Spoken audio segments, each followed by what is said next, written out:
आज अप्सरा सिद्धि प्रयोग है और अप्सरा सिद्धि प्रयोग से पहले कुछ बातें आपको समझा देना चाहता हूं। एक तो तुम सब लोग मुझे प्यार तो करते हो बहुत ज्यादा और मेरी आज्ञा भी मानते हो, इस बात का भी मुझे खुशी है, गर्व है। मगर जिस फोर्स के साथ मंत्र जाप या साधना करनी चाहिए उस फोर्स के साथ आप करते नहीं है, तब आप या तो 95% पे जाकर अटक जाते हैं या 98% पे जाकर अटक जाते हैं। और मैं चाहता हूं कि एक बार में ही समुद्र पार हो जाए, तो बार बार के हिचकोले खाने से कोई लाभ नहीं है। ऐसा मैंने अपने जीवन में शिष्य बनाए नहीं है, ऐसा गुरु में बनना भी नहीं चाहता हूं कि मैं प्रयोग करवाऊं और तुम्हें सफलता नहीं मिले तो फिर मैं गुरु बनना धिक्कार है, फिर मैं गुरु बनने से कोई फायदा नहीं है। मैं ऐसा गुरु नहीं बनना चाहता हूं, ढकोसला नहीं करना चाहता हूं, पाखंड नहीं करना चाहता हूं। और तुम सफलता नहीं पा रहे हो तो तुम्हारी गलती यह है कि 3 कारणों से तुम्हें सफलता नहीं मिल सकती। एक कारण तो तुम्हारा विश्वास नहीं होगा साधना पर या मंत्र पर या मेरे ऊपर। अगर थोड़ा सा भी विश्वास डगमगाया तो तुम्हें सफलता 2000 साल भी नहीं मिल सकती। विश्वास तो पूरी जिंदगी भर करना पड़ता है। हो सकता है एक बार में सफलता नहीं मिल पाए कोई कारण से, तो हम दूसरी बार करेंगे, 2 बार में सफलता मिले तीसरी बार करेंगे। मगर ऐसा तो जिंदगी में मेरे हुआ ही नहीं कि चौथी बार करना पड़े, ऐसा तो हुआ ही नहीं।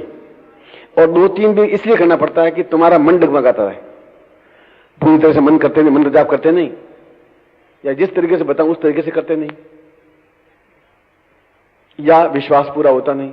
विश्वास का मतलब है कि कर तो रहा हूं, सफलता मिलेगी कि नहीं मिलेगी, चलो गुरु जी ने कहा है कर लेते हैं, यहीं से विश्वास टूट गया, वो ब्रीच नहीं रह पाएगा।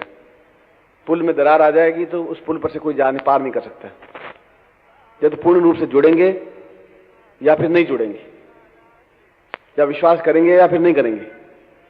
जिसके 2 पति होते हैं वो पतिव्रता नहीं कहलाती। एक पति बहुत है, पार लगा दूंगा तो मैं अकेले ही पार लगा दूंगा, नहीं तो 100 गुरु भी तुम्हें पार नहीं लगा सकते, ये गारंटी की बात है।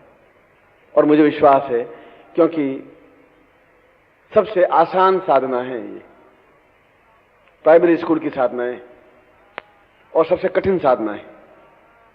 आसान इसलिए है इसमें ज्यादा झंझटबाजी कुछ नहीं है, और जो झंझट बता रहे हैं दूसरे वे सब केवल फ्रॉड कर रहे हैं कि नहीं दक्षिण दिशा की ओर मुंह करना चाहिए, दीवा जलना चाहिए, दिया ऊंची लो होनी चाहिए, आपका मुंह ऊंचा उठा होना चाहिए, ये यंत्र इधर होना चाहिए, आप टेढ़े बैठे, इसलिए ये सब केवल बहकाने की बातें होती हैं। ऐसा कुछ नहीं होता है इसमें किसी भी साधना में। जब गुरु को ज्ञान नहीं होता तो कोई कोई गलती निकालेगा ही निकालेगा। डॉक्टर के पास जाओगे तो कोई कोई रोग बताएगा ही बताएगा कि ब्लड प्रेशर है, जा छुट्टी। अब वो गया फीस दिया तो वो सोचा मैं बताऊंगा ही नहीं, तो डॉक्टर कैसा, ब्लड प्रेशर 8 में छेद है तुम्हारे, और तुम कब तो मालूम करो छेद है कि सारा दिल में छेद है कि हार्ट में है कि नहीं है, वो तो लिख दिया, तुम रोते रहे जिंदगी, वो छेद है छेद है छेद है छेद। डॉक्टर कह के छूटता है। भूत प्रेत वालों के पास जाओगे तो भूत प्रेत बता ही देगा तुम्हारे शरीर में 5 भूत है, एक निकाल देता हूं 4 और बाकी हैं, फिर आना पड़ेगा। ये सब ढोंग है, और मैं ढोंग अपने शिष्यों को नहीं देना चाहता हूं। मैं कहता हूं ये साधना बहुत कठिन है, मैं कह रहा हूं ये साधना बहुत आसान है। आसान इसलिए है कि अगर आप विश्वास के साथ अप्सरा साधना करें तो दूसरी बार साधना करने की जरूरत पड़ती ही नहीं है। और नहीं तो घर की पत्नी भी 40 साल तक आपके कंट्रोल में नहीं आती, अप्सरा कहां से कंट्रोल में आएगी? 40 साल तक जूझते हुए हो गए, अभी तक वो बस रणचंडी की तरह जूझती रहती है, आपके सामने तलवार लिए खड़ी रहती है, आए गर्दन काटें। और तुम सोचते हो सारा छोड़ सकते नहीं इनको, लोग बदनाम मुझे करेंगे, ये बस रणचंडी बनी हुई है, और तुम उसको कंट्रोल कर नहीं सके। जब उसको कंट्रोल नहीं कर सकते तो अप्सरा सिद्धि कंट्रोल कहां से करोगे तुम? उसके लिए तुम्हें चाहिए पौरुष, हिम्मत, साहस और विश्वास कि मैं कहूंगा और पत्नी करेगी ही काम। अगर तुम्हें पौरुष रहता है थोड़े एक पत्नी तुम पर हावी हो जाए, तुम पुरुष हुए कैसे? या तो वो हावी होगी या तुम हावी होंगे, दोनों में से एक हावी होगी। अब तुम मिमियाती हुई बात करते हो, अब 6 बजे क्यों आए और फिर 5 बजे छूटा था नहीं छूटा था कि थोड़ा लेट क्यों हुए? फिर तो फिर बस नहीं मिली। हाँ तुम्हें बस मिलती नहीं है, रोज 7 बजे 8 बजे तुम बहाने बनाओ। कितनी बार बहाने बनाओ? एक बार दाखिल के गेट आउट, चल बाहर निकल यहां से, देखा जाएगा, दूसरी ले आऊंगा मैं, तो सीधे काम करेगी। अप्सरा के सामने में तो पौरुष रखना पड़ेगा, हिम्मत रखनी पड़ेगी, साहस रखना पड़ेगा, तब अप्सरा सिद्धि प्राप्त हो पाएगी। मिमियाते हुए, रोते हुए, झींकते हुए, झिझाते हुए करोगे तो अप्सरा सिद्धि नहीं मिल पाएगी। एक तो बात। दूसरी बात, अप्सरा सिद्धि का मतलब ये नहीं है कि भाई तुम्हारी पत्नी एक तरफ तुम अप्सरा के साथ साथ घूमते हो, किनारे पे घूम रहे हो और दही बड़े खा रहे हो। अप्सरा सिद्धि का मतलब ये नहीं होता। के साथ साथ वो कोई घूमेंगी। अप्सरा सिद्धि का मतलब है कि तुम्हारा यौवन, तुम्हारा सौंदर्य, तुम्हारी पौरुष, तुम्हारी ताकत, तुम्हारी क्षमता और जीवन भर मार्गदर्शक और तुम्हारे प्रत्येक सुख में सुखी और दुख में सुख प्रदान करने वाली को अप्सरा कहते हैं। और यह किसी भी प्रकार से ग्रस्त जीवन में बाधक नहीं है, मगर जिस प्रकार से भी तुम सुख पाना चाहो उस प्रकार से सुख और आनंद उसके माध्यम से प्राप्त हो सकता है। मैं भी ग्रस्त हूं, मेरी भी पत्नी है, पोते हैं, पोतियां हैं, बहुएं हैं, और मैंने अप्सरा साधना सिद्ध कर रखी है और मिलता हूं मैं रोज, मैं कह रहा हूं, और कहीं मेरे ग्रस्त जीवन बाधक है ही नहीं। यदि आप में संयमित जीवन है तो कुछ नहीं, और असंयमित जीवन है तो अप्सरा की जरूरत नहीं। अप्सराएं तो कनाट पे से रोज घूमती रहती, 500 रुपए फेंक के अप्सरा आ जाएगी, उसमें कौन सी लंबी चौड़ी बात है। वो तो आपका कितना अपने आप में वर्चस्व है, आपका अपने ऊपर कितना कंट्रोल है, उस पर डिपेंड है। पहली बात तो ये कठिन इसलिए साधना कह रहा हूं कि इसमें संयमितता ज्यादा जरूरी है। आप संयमित हो, क्यों बीच में ज्यों ही वह दिखाई दे आप असंयमित हो जाते हैं। ऐसा कई लोगों को असफलता इसलिए मिल जाती है, वो परीक्षा लेने के लिए वो पास में आके बैठ जाती है या घुटने से घुटना सटा लेती है। मतलब 21 दिन की साधना होती है तो 5 दिन, 7वें दिन, 8वें दिन ऐसी घटनाएं घटती हैं तो आप एकदम से मेंटली डिस्टर्ब हो जाते हैं, क्या हुआ, ऐसा कैसे हो गया, अब क्या करूं। इसलिए जितने दिन की साधना मैं कहूंगा उतने दिन की साधना आपको कर लेनी चाहिए। उसका कोई साइड इफेक्ट नहीं है, कोई नुकसान नहीं है, कोई तकलीफ नहीं है, और पहली बार में ही सफलता मिलती है। और कोई भी वृद्ध, कोई भी बालक, कोई पुरुष या कोई भी स्त्री इस साधना को संपन्न कर लेता है। स्त्री के लिए सहेली है, पुरुष के लिए मार्गदर्शिका है। पत्नी भी होती है, पत्नी भोग्या भी होती है, पत्नी सहायिका भी होती है, पत्नी मार्गदर्शिका भी होती है, और पत्नी मां भी होती है। शास्त्रों में कहा है जब वो खाना खिलाती है तो मां की बन जाती है। जैसे मां अपने बच्चे को खिलाती है उस तरीके से अगर खाना खिलाती है तो पत्नी सही है। वही गालियां देती हुई जली कटी रोटियां ला करके छाती पटक दे, ले खा मर, है तो पत्नी। तुम सोचे साला कहां क्या बात, गुरु जी को पूछेंगे कि ये मेरे पल्ले कैसे पड़ी, गुरु जी के पास कोई ऑल्टरनेट नहीं, मेरे पास है ही नहीं, इसका साइड इफेक्ट नहीं है, इसको चेंज कर। ऐसा अमेरिका में हो सकता है, यहां नहीं हो सकता। इसलिए ये पत्नी की ड्यूटी है कि वो खाना खिलाते समय मां बने और तकलीफ में वो मंत्री बने, मार्गदर्शिका बने कि तकलीफ आ गई है तो अपन दोनों मिलकर इस प्रकार से इस समस्या का हल कर सकते हैं। मैं आपके साथ में, चिंता मत करिए। वह सलाहकार भी होती है और एज ए पति, एज ए पत्नी वह सुख भी देती है और प्रतिष्ठा, यश, सम्मान के लिए वो भागीदार होती है। उनके भी चारों रोल हैं, अप्सरा के भी चारों रोल हैं। ये बात ही अलग है कि अप्सरा अत्यधिक सुंदर होती है, अत्यधिक आकर्षक होती है, अत्यधिक यौवन गर्विता होती है, उसके शरीर से सुगंध प्रवाहित होती है, वह मानव देह से ऊपर उठी हुई होती है, और यह हमारा सौभाग्य होता है कि वह हमारे साथ सहचरी के रूप में रहे, हमें मार्गदर्शक दे। इसलिए इसमें कोई दोष कुछ नहीं हुआ, कोई तकलीफ नहीं हुई, कोई हम गलत काम करने नहीं जा रहे हैं, कोई ऐसा काम नहीं करने जा रहे हैं जिससे कि हमारी प्रतिष्ठा और समाज में सम्मान में न्यूनता है। ऐसा मैं काम करवाता भी नहीं। इसलिए मैं जिस विधि से बताऊंगा उस विधि से मंत्र जाप करना पड़ेगा, और मैं 90% काम तो मैं खुद ही आपका कर लूंगा, मगर तुम्हें सफलता मिलनी चाहिए, ये मेरी ड्यूटी है। तुम्हारी ड्यूटी तो है ही, मेरी ड्यूटी भी है। और जिस दिन तुम आके कहते हो मुझे सफलता मिल गई, कई लोग कहते हैं, मैं 100 लोगों को प्रयोग करवाता हूं तो 20 लोग आके कहते हैं गुरु जी देखिए मुझे सफलता मिल गई, मैं आपके सामने करके दिखाता हूं, तो मुझे गर्व से सीना चौड़ा होता है मेरा। 80 लोग कहते हैं सफलता नहीं मिल पाई। मैं दोनों बात आपके सामने, मैं फालतू झूठ नहीं बोल रहा हूं। 70 लोग ऐसा भी कहते हैं मुझे सफलता नहीं मिल पाई। तो मैं समझ रहा हूं कि वैसे एक क्लास में टीचर पढ़ा रहा है और 40 लड़के हैं, 10 लड़के फर्स्ट क्लास हो जाते हैं, 10 लड़के पास हो जाते हैं, 20 लड़के फेल हो जाते हैं। मास्टर वही, क्लास वही, पढ़ाने वाला वही, फिर 20 फेल क्यों हो गए और 10 फर्स्ट क्लास में क्यों आ गए? तो उनका टूट विश्वास था कि जो पढ़ा है बिल्कुल सही है और मुझे मेहनत करके पार कर देना है। मैं तुम्हें कहूं मंत्र जाप करना है तो मंत्र जाप करो ही नहीं। तो मंत्र जाप मान लो सुबह करो, घर में पत्नी कहे कि लो, अब सुबह सुबह आके बैठ गए, अब ये मंत्र अब आ जाएगा अवसर तुम्हारे घर में। तुम गए भी थे, गुरु जी कहाँ जाते ही क्यों? तुम जाओगे सारा कोई गन चक्कर पड़ोगे तुम्हारा, और तुम यहाँ मत करो, चुपचाप करो, रात को करेंगे। तुम रात को कर नहीं सकते, फिर डरने की जरूरत नहीं है। गलत काम करो तो डरो, जो सही काम करते हो न डरने की जरूरत है, न झिझकने की जरूरत है, न संकोच करने की जरूरत है। पहले तो ये मैं आपका कंसेप्ट क्लियर कर रहा था कि अप्सरा मीन्स तुम्हारे जीवन में यौवन प्रदान करने वाली, जीवन में आनंद देने वाली, जीवन में पुरुषार्थ देने वाली, पौरुष देने वाली, पूर्णता देने वाली, उसको अप्सरा कहते हैं। अप्सरा भोग्या नहीं है। अप्सरा जीवन में प्रति क्षण आपकी आंखों के सामने बिंबात्मक रूप में रहने वाली, और उसको प्रत्यक्ष भी कर, आप मुझे प्रत्यक्ष हैं और बिंब रूप में भी आप हो सकते हैं। फोटो बिंब होता है। जो मैं आपको आवाज दूं टेलीफोन पर कि आप आए, आप मेरे सामने आ जाते हैं, ये हुआ प्रत्यक्ष। टेलीफोन पर जब बात करता हूं, ये हुआ बिंब। तो आप बिंबात्मक रूप से 24 घंटे आपके सामने रहेगी। जो प्रत्यक्ष करना चाहेंगे प्रत्यक्ष हो जाएगी। इसलिए इस प्रयोग को, इस साधना को मैंने भी किया है, अपने शिष्यों को भी करवाया है, अपने शिष्यों को भी करवाया है, और कहीं किसी प्रकार की कोई शिकायत जीवन में नहीं आई है। घटिया आदमी तो कुछ कहीं भी घटियापन कर सकता है।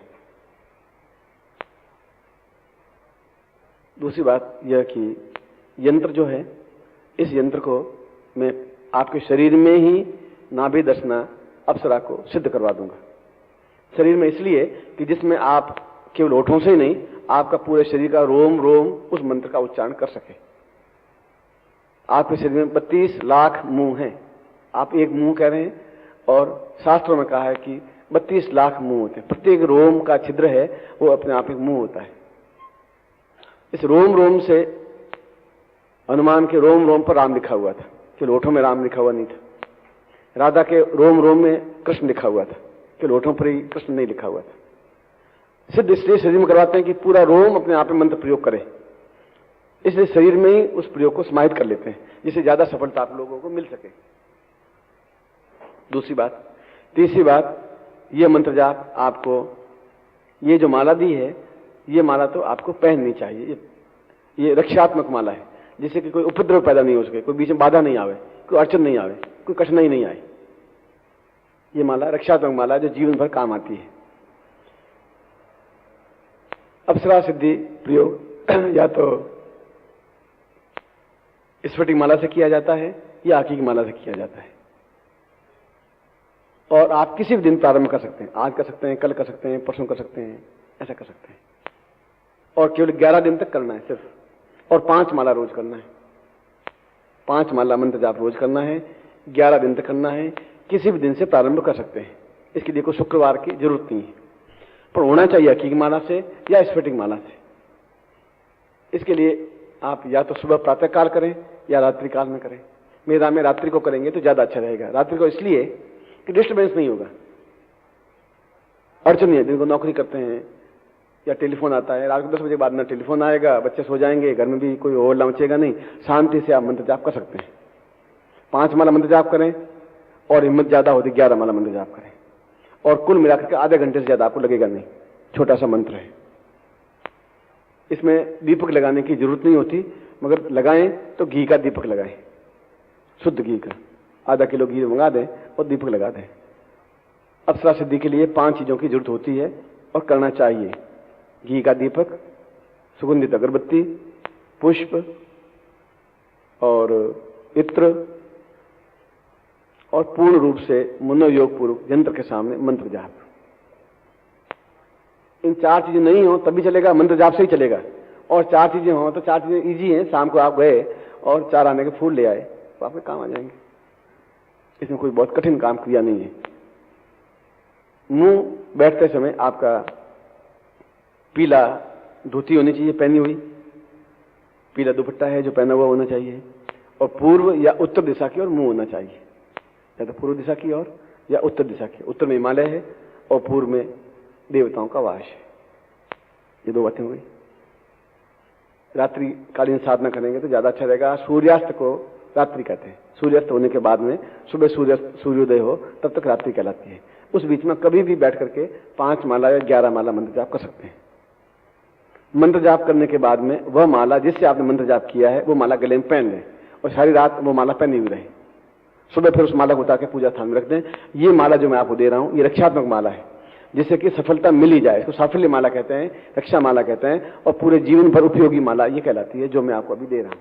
इसके साथ में 21 दिन के बाद में, 11 दिन के बाद में इस यंत्र को और उस माला को नदी में प्रवाहित कर दिया जाता है। ये माला जो दे रहा हूं ये तो पहनी हुई रहेगी जिंदगी भर, वह माला और यंत्र दोनों नदी में प्रवाहित हो जाए, जिससे कि उस देवता तक वह जल पहुंचा दे, वरुण देवता पहुंचा दे जिस कार्य के लिए आप मंत्र प्रयोग कर रहे हैं। अगर बीच में मंत्र छूट जाए तो कोई नुकसान नहीं हो सकता। बीच में किसी दिन नहीं कर पाए तो मंत्र कुछ नुकसान नहीं होता। बीच में मंत्र जाप 11 दिन के बीच में किसी की मृत्यु हो जाए तो आपकी साधना खंडित नहीं हो सकती, कंटिन्यूस कर सकते हैं। करें बच्चा पैदा हो जाए तो भी कर सकते हैं। स्नान, सर्दी बहुत ज्यादा हो तो हाथ पैर धो के भी बैठ सकते हैं। कोई जरूरी नहीं कि रात को सर्दी में स्नान करें, ऐसा कोई जरूरी नहीं होता। आवश्यकता केवल यंत्र की, माला की, आपकी, गुरु की और विश्वास की, 5 चीजों की जरूरत होती है। उससे पहले आपको गुरु पूजन करना चाहिए। इसलिए गुरु पूजन की उस समय भी ज्यादा से ज्यादा आपका काम गुरु कर दे। गुरु का मतलब मैं आपका गुरु नहीं, जो मेरा ज्ञान है, जो मेरी चेतना है, वह आपको बराबर प्रेरणा देकर के मंत्र को सही उच्चारण करवा दे, इसलिए उस गुरु को कहा गया है। इसलिए आपके घर में उस पूजन के समय गुरु चित्र होना चाहिए और गुरु पूजन पुस्तक है वह होनी चाहिए कि कैसे पूजन करें गुरु का।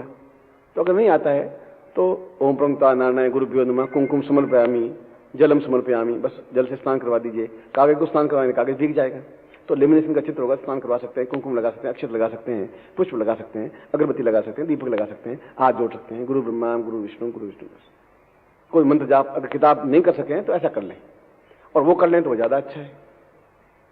उसमें बहुत सीधी सरल विधि है, ये भी सरल विधि है कि मैं गुरु जी आपको मैं अक्षय चढ़ा रहा हूं, गुरुदेव मैं आपको पुष्प चढ़ा रहा हूं, ऐसे ही बोल सकते।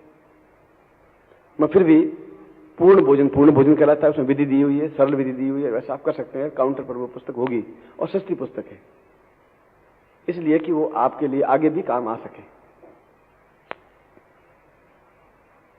एक बात तो इसके बाद में मैं इसको प्रयोग को संपन्न करवाऊंगा। मैं आपको पहले समझा चुका हूं कि ये प्रयोग आपके लिए क्यों जरूरी है, और ये वास्तव में आपके लिए खुशी की बात है कि इस 95 के अंत में आप इतना महत्वपूर्ण प्रयोग संपन्न कर रहे हैं।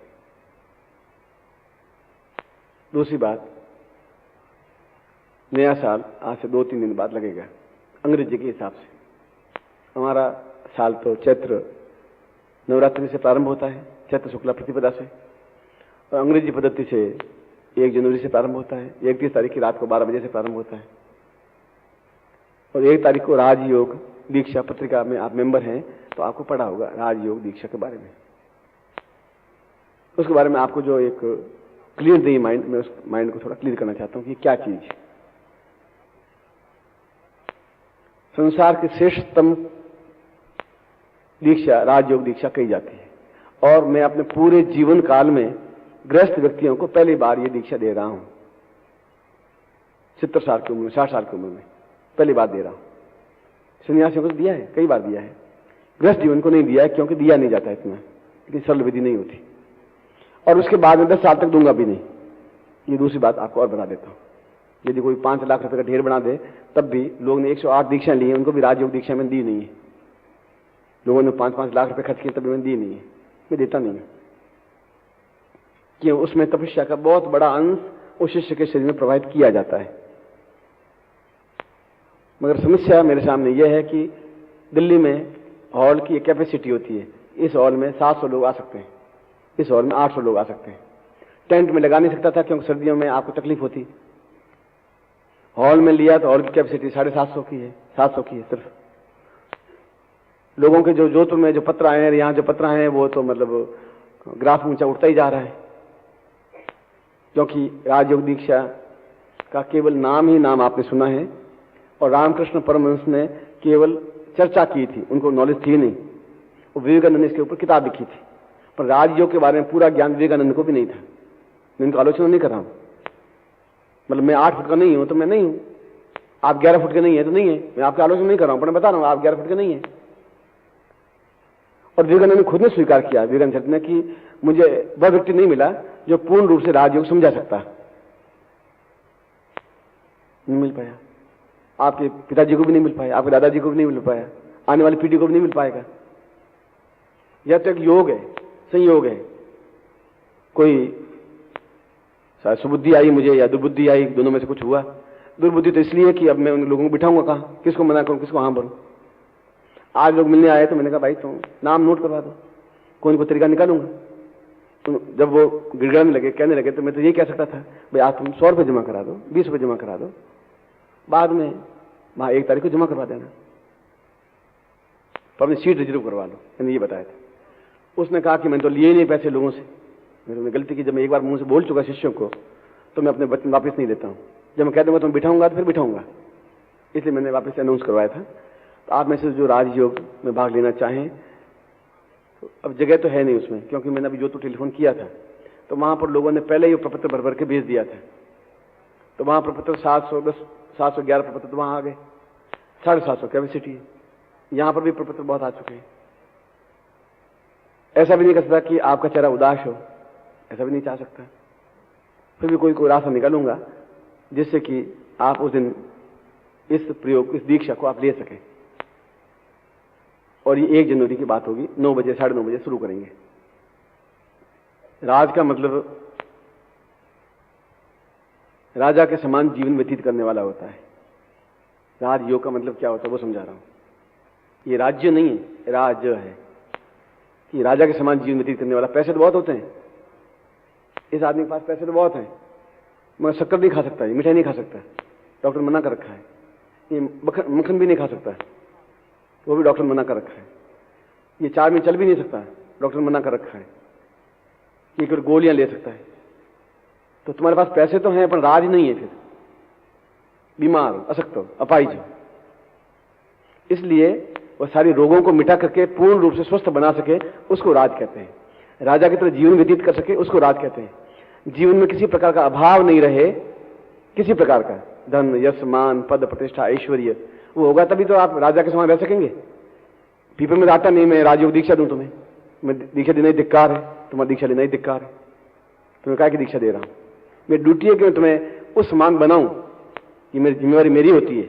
आपने तो अपना हाथ मेरे हाथ में पकड़ा दिया, ड्यूटी तो मेरी रहेगी। पत्नी तो 14 साल की थी तब हाथ में पकड़ा दिया कि ये मेरा हाथ। अब जिंदगी भर मेरी ड्यूटी है कि मैं उसका पालन पोषण दूं, कपड़े दूं, शिक्षा दूं, उनको रोटी रोजी दूं, समाज में सम्मान दूं। अब तो जिम्मेवारी मेरी होगी। आपने अपना हाथ उस मेरे हाथ में पकड़ा दोगे, जिम्मेवारी आपकी तो मिट गई। आपके जीवन में जो न्यूनता है उनको पूरी तो मुझे करनी पड़ेगी, अगर मैं गुरु हूं तो। यदि आपसे यात्रा में शिष्य हैं तो राज का मतलब ये होता है। राज का मतलब होता है पूर्ण आयु और पूर्ण कुटुंब सुख। राज का मतलब होता है एक कंकर उछल करके आकाश में छेद कर दे, इतनी ऊंचाई पर उठ जाए कि जहां उसके 3 पीढ़ियों तक लोगों ने उस ऊंचाई को छुआ नहीं होगा, उसको राज कहते हैं। ये सारा चेतना, ज्ञान, तपस्या का बहुत बड़ा अंश शिष्यों को देने पर संभव होता है। इसलिए प्रत्येक भगवान कपड़े पहनने वाला इस प्रकार की दीक्षा प्रयोग नहीं करवा सकता, दीक्षा नहीं दे सकता। और आप मुझे बता दो कितने लोगों ने दी है, आप मुझे बता दीजिए। आप दिल्ली में रहते हैं, बातों में रहते हैं, दे नहीं सकता। इस 1 तारीख को राजयोग दीक्षा है और उसको दिन भर लगेगा, 9 बजे से शाम के 4, 4:30 बजेंगे। और अच्छी तरह से व्यवस्था की है। जिन लोगों ने व्यवस्था की है, मुझे तो मालूम नहीं था, राजयोग दीक्षा छाप भी दिया, बाद में मुझे सूचना दी। उसमें मीनू में 40 आइटम लिख दिए, 50 आइटम लिख दिए। आदमी कितना खाएगा? पाव और 1.5 पाव, उसमें 4 तरह के पुलाव, 5 दही है, 5 दही बड़े, रबड़ी, मिठाई और वो। मैं तुम बाराती ला रहे हो कि दीक्षा ला रहे हो, तुम कर क्या रहे हो? और मीनू उसमें छाप दिया। पत्रिका मेरे हाथ में आई तो मालूम पड़ा। मैंने कहा तुम ये क्या कर रहे हो? कोई हलवाई की दुकान खोल रहे हो? ये क्या हो रहा है? कि गुरुजी मतलब राजयोग नहीं, राजयोग। उन लोगों को मालूम पड़ना चाहिए कि हम कुछ राजयोग दीक्षा लेके आ रहे हैं। मिठाई कितनी की? मिठाई 14 तरह की मिठाई। मैं तो पूरी सब्जी देता हूँ उनको, कहने गुरुजी इस बार बस कुछ ऐसा होना ही चाहिए, कुछ ऐसा ही होगा। चलो ऐसा होगा। तो उसमें मीनू पहली बार किसी भारतवर्ष में किसी पत्रिका मीनू नहीं छापते, उन लोग छोड़ो मीनू छाप दिया। मैं था नहीं। खैर उस दिन आप एहसास कर सकेंगे कि आपने कोई दीक्षा, कोई प्रयोग किया। ये बात है। ये भी हो सकता है कि रात को 12 बजे आंख खोलिए, शराब पीजिए और डंडी उतर नाचिए, ये भी नया साल मनाने का तरीका है। वैसा भी आप कर सकते हैं, नहीं तो साहब दोनों छूट है। वो तरीका भी है। 5 स्टार होटलों में ऐसा होता है, जिसको करिए पैंट पहन करके और शराब की बोतलें खुलेंगी या शराब की बोतल पीजिए और गफलत में पागल होकर गिरिए और सुबह लाद करके आपके नौकर आपको घर में पहुंचा देंगे। उसको भी नया साल कहते हैं। और ऐसा ही होता है वहाँ। और ये भी तरीका है नया साल मनाने का कि पूरे जीवन भर में आपके साथ में रह सकूं, आपके हृदय में रह सकूं, आप साल भर में एहसास कर सकें कि क्या थे, कहां पहुंचे। दूसरी बात। तीसरी बात, जनवरी के 9 तारीख को शायद लक्ष्मी प्रत्यक्ष दीक्षा है इसी स्थान पर, और मैं खुद यहां उस दिन होऊंगा। और मैं ये बताना चाहता हूं कि प्रत्यक्ष हो सकती है। अभी तक तो ऐसा मैं बताता था, फिर लोग कहते हैं आप चमत्कार बताने में लग गए। मैं ऐसा पाखंड नहीं कर सकता। कि हाथ में दिया लिया और 25 मिनट तक चल रहा हूँ दिया हाथ में दिए हुए, तो फिर जय जयकार कर रहे हैं। या मैं 40 शिष्यों को तनख्वाह पे लगा दिया कि तुम ये 500-500 रुपये 1000 रुपये महीना, और जहाँ मैं जाऊँ जय जयकार बोलते रहना, ताली बजाते रहना, आरती करते रहना मेरी। क्योंकि गुरु भी आजकल एक बिजनेस बना दिया लोगों ने। मैं 40 शिष्यों को किराए पर ले लिया, माँ धुन बोल रहे हैं, माँ नगर बजा रहे हैं और जयकार बोल रहे हैं। लोग सोच रहे हैं 40 लोग इतने पीछे पीछे घूम रहे हैं, तो जरूर गुरु जी कोई माँ दिखाई दे रहे हैं। तो मैंने पूछा तुम्हारे गुरु जी बीमार हैं क्या? तो आप ऐसे कैसे बोले? पड़े हुए हैं इसलिए पूछ रहा हूँ। और तो उसने कहा कि आप कौन हैं? तो मैं तो इनका श्रद्धा भगत हूँ, दर्शन करने के लिए आए थे। तो वजन 200 से काफ़ी बड़ा है, 210 है। तो हमारे गुरु जी बहुत ताकतवान है। ताकतवान तो दिख रहे हैं, अपने आप उठ जाते हैं, उठाना पड़ता है। तो उसने कहा कि आप निकल जाइए, बाहर निकल जाइए, आप बाहर निकल जाइए, बाहर तो आप मुझे निकाल नहीं सकते। तो हमारे पास शिष्य हैं 20, मेरे पास शिष्य हैं 500, ये ध्यान रखना। 500 बाहर खड़े हैं गेट के ऊपर, एक एक गला गला पकड़ेंगे तो तुम्हें यही चटनी कर देंगे। तुम्हारे गुरु जी तो उठ नहीं पाएंगे, मैं तो उठा हुआ हूँ, ये सुन लेना। पत्नी का हटो, ये गुरु जी कैसे हुए? गुरु जी, इसको गुरु जी कहते हैं, पहचान ले। क्यों तुम मुझे तो मानती नहीं, घर का जोगी जोगी और गांव का सिद्ध, तो तुम मुझे तो गुरु जी मान नहीं रही है, अब और गांव के सिद्ध सिद्ध को देख ले। अब इनको उठावे। तो फिर मैंने पत्नी कहा कि इनको कैसे उठाते हैं? मैंने कहा 5-6 से पकड़ करके और जबरदस्ती उठा के खड़े कर देते हैं, तब लैट्रिन चले जाते हैं, लैट्रिन बिठा देते हैं। लैट्रिन में लोहे की बनी हुई होगी, ये चीनी मिट्टी की लैट्रिन चल नहीं सकती इनके लिए, दम से लैट्रिन के साथ गुरु जी नीचे बैठ जाते हैं। मैं बोल रहा था, शिष्य सुन रहे थे। 2 दिन शिष्यों ने कहा कि आप आलोचना कर रहे हैं। आलोचना नहीं कर रहा हूँ, मैं तो प्रार्थना कर रहा हूँ, पूजा कर रहा हूँ, ऐसी कोई बात नहीं है। मैंने भी उनके पास बैठा, मैंने कहा आपकी तबीयत ठीक है? तो खराब क्या है? ये खराब ये है कि 300 तक पहुंच जाओगे कि बस 200 तक ही रह जाओगे। क्या तुम हो कौन? मैं आपका शिष्य ही हूँ, भगत हूँ, आपको दर्शन करने के लिए आया था। मेरी पत्नी की इच्छा बहुत है आपका दर्शन करने की, आप देख करके बहुत खुशी हुई हमें दोनों को। उनके 3-4 टेंट मेरा भी लगा हुआ था यहाँ सीधा संसाधक परिवार का। फिर लोगों को मालूम तो पड़ गया था, तो वो खुद खड़े होने की कोशिश की, खड़े हो नहीं पाए।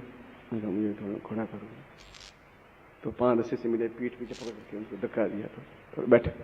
फिर 8-10 शिष्य पकड़ के उनको खड़ा किया। उनका कि मैंने आपका नाम सुना है, आप बैठिए, प्रसाद लेके जाइए। मैं आपके घर का प्रसाद लिया तो आप जैसा मैं भी हो जाऊंगा इसलिए आपका प्रसाद आप तक ही रहना दीजिए, मेरी पत्नी को दे दीजिए, दुबली पतली है, वेट इसका बढ़ नहीं रहा है। और मुझे बहुत शर्म आती है, सब जगह कहते हो तुम पत्नी का ध्यान नहीं रखते हो। ये मोटी ताजी होगी तो कम से कम लोग मेरी तारीफ करेंगे। शिष्य लोग कहते हैं आपकी पत्नी का वेट ही नहीं बढ़ रहा है, केवल 48 किलो चल रहा है, ऐसा कब चलेगा? तो नहीं आप बैठिए, ऐसा मत करिए, बैठ। फिर उन्होंने अंदर से बादाम का हलवा मंगाया। मैं समझ गया मोटे कैसे होते हैं, रोज सुबह शाम बादाम का हलवा मिलेगा तो मोटा होंगे ही होंगे। मुझे कोशिश ला के खिलावे नहीं बादाम का हलवा। तो वैसे गुरु जी मिल जाए तो आप चले जाइए, मुझे आपत्ति नहीं है, मैं तो आपको रोक नहीं रहा हूं। मगर आप अपने आप में ताकत, क्षमता, हौसला, हिम्मत रखिए और साधना में सिद्धि प्राप्त होनी चाहिए, तब मुझे खुशी होगी। आपको सफलता मिले, आप राज करें, क्यों भिखारी बने, क्यों दूसरों सामने गिड़ाएं, क्यों आप कर्जदार हो, क्यों व्यापार में आपको तकलीफ हो, क्यों नौकरी सामने अफसरों के सामने हाथ जोड़ना पड़े। मैं चाहता भी नहीं मेरे से ऐसा करें। इसलिए राजयोग का मतलब ये होता है, मैं आपको समझाऊं कि राजयोग का मतलब क्या होता है। एक कंकर कैसे एकदम हीरा बन सकता है, उसको राज कहते हैं। इसलिए तो 1 तारीख को राजयोग प्रयोग है। और मेरी सलाह और मेरी आज्ञा, सलाह और आज्ञा दोनों, कि आपको उनमें भाग लेना चाहिए। ये मेरी सलाह है, ये मेरी आज्ञा भी है। आपकी इच्छा हो, आपकी व्यवस्था हो, आप मैं मुफ्त रखी थी, आप 5 लोगों से पैसे इकट्ठा कर लीजिए, आप बैठ जाइए। और मैं कर भी क्या सकता था, क्योंकि यहाँ तो हर चीज़ बहुत महंगी है। एक हॉल का अगर लें तो 1.5 लाख रुपए तो पहले एडवांस किराया लेते हैं हॉल का। 1 तारीख को तो और भी हालत खराब है। नया साल होता है, वहाँ शराबें छूटती हैं, वो तुम्हारे क्या सैम्पेन वैम्पेन क्या होती है, कई बोतलें फूटती है, धार ऊपर छूटती है, लोग उसको स्नान करते हैं। फिर बड़ी मुश्किल से सारी व्यवस्था की है। राजयोग का मतलब क्या होता है और क्यों ये आपके लिए जरूरी है, इसलिए कि अगले 10 साल तक मैं तो प्रयोग ये करूंगा नहीं, मगर ये सुन लेना अगले 4 महीनों में कि सैकड़ों गुरु राजयोग दीक्षा देने लग गए। बस ये सुन लेना, अखबार में पढ़ते रहना कि फलाना गुरु दे रहा है, फलाना गुरु दे रहा है, हर ग्रह मतलब वो 25 रुपये में दे रहा है, वो 5 रुपये में दे रहा है, वो 3 रुपये में दे रहा है। दुकान जरूर खुल जाएंगी, 4 महीने खुल जाएंगी, आप चिंता मत करना। क्योंकि दिल्ली में तो, दिल्ली जैसी नगरी संसार में है ही नहीं। न्यूयॉर्क वगैरह सब पानी भरते हैं आगे, यहाँ पर तो कहा नहीं, बस दुकानें खुली नहीं, धड़ धड़ धड़ धड़ हर तीसरी दुकान राजयोग दीक्षा वाली हो जाएगी।